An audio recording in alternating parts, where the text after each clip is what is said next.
બનાસકાંઠા જિલ્લામાં કાંકરેજ તાલુકાના કુંવારવા શ્રી રાજવિદ્યા પ્રચાર સેવા સંસ્થા ખાતે રવિ કૃષિ મહોત્સવ 2024 બે દિવસીય કાર્યક્રમ યોજાયો। ઉત્તર ગુજરાતના બનાસકાંઠા જિલ્લામાં દાંતીવાડા કૃષિ યુનિવર્સિટી ખાતે ગુજરાત રાજ્યના મુખ્યમંત્રી શ્રી ભૂપેન્દ્ર પટેલ દ્વારા કૃષિ મેળાનું આયોજન કરવામાં આવ્યું હતું અને હવે દરેક તાલુકામાં 2024નો કૃષિ મહોત્સવ યોજવામાં આવી રહ્યો છે।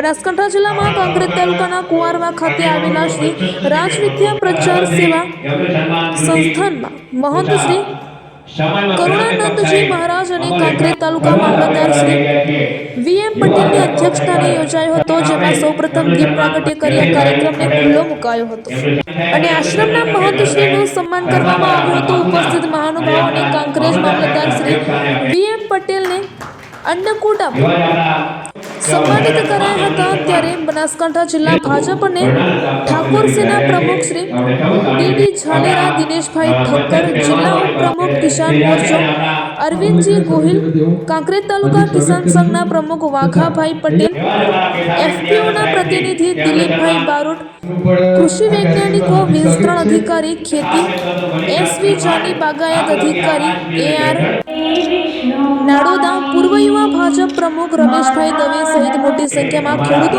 ઉપસ્થિત રહ્યા હતા, જેમાં કૃષિ વૈજ્ઞાનિકો દ્વારા ખેતી પાકો અને સરકાર શ્રી તરફથી આપવામાં આવતા લાભો વિશે જાણકારી અપાઈ હતી।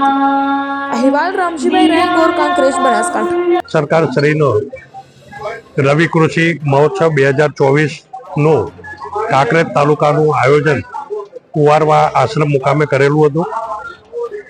ગઈકાલે અને આજે બંને દિવસોએ ખેડૂતોએ બહોળી સંખ્યામાં આવીને એનો લાભ લીધો છે। તજજ્ઞો દ્વારા જુદા જુદા માર્ગદર્શન પૂરા પાડવામાં આવેલા છે। જુદા જુદા સ્ટોલ થકી ખેડૂતો પ્રાકૃતિક ખેતી કરી શકે।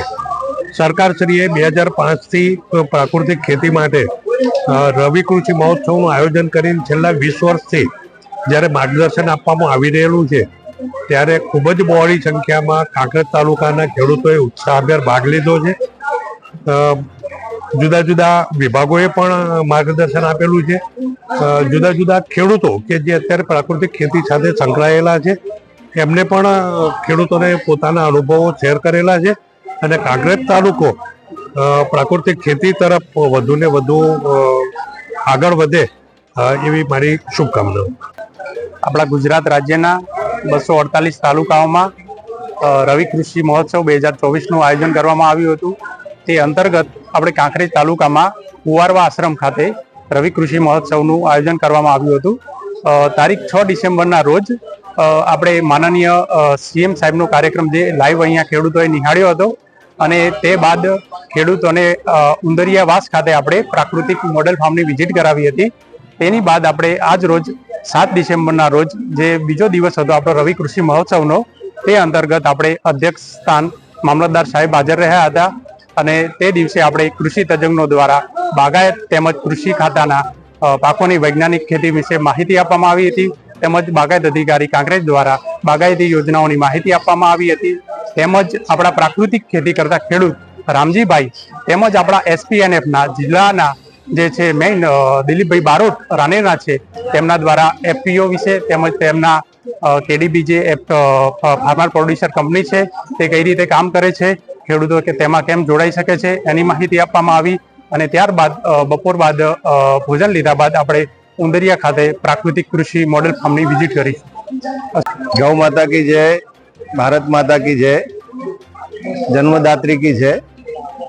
आज 7 तारीख 7/12/2024 रवि कृषि महोत्सव गुजरात सरकार જ્યારે ઉજવી રહ્યું છે તે અંતર્ગત આજે બીજો દિવસ અને એની અંદર અમારા ગુજરાતની અંદર એસટીએનએફ એસોસિએશન જે કામ કરી રહ્યું છે એ ગુજરાત સરકારની સાથે સાથે અમે ખેડૂતોને પ્રાકૃતિક ખેતી કઈ રીતે થાય અને કઈ રીતે ખેડૂત સદ્ધર બને એના માટે અમે દરેક તાલુકા 248 તાલુકાની અંદર તાલુકાની અંદર અમારા સંયોજકોએ એમને જાણ કરી ખેડૂતોને સાવચેત કર્યા અને અમારા 3 તાલુકાની અંદર જે કેડીબી ફાર્મર પ્રોડ્યુસર કંપની ચાલી રહી છે તેનો હું ચેરમેન તરીકે મારા કોંકરેજ, દિયોદર અને ભાભર ત્રણેય તાલુકાના ખેડૂતોને હું આહવાન કરું છું કે તમે પ્રાકૃતિક ખેતી કરો અને પ્રાકૃતિક ખેતીથી તમને સદ્ધરતા મળશે એવું 100%ની અમે ગેરંટી આપી અને બધા ખેડૂતોને પ્રાકૃતિક ખેતી કરવા માટે આહવાન કર્યું. જય ગૌ માતા.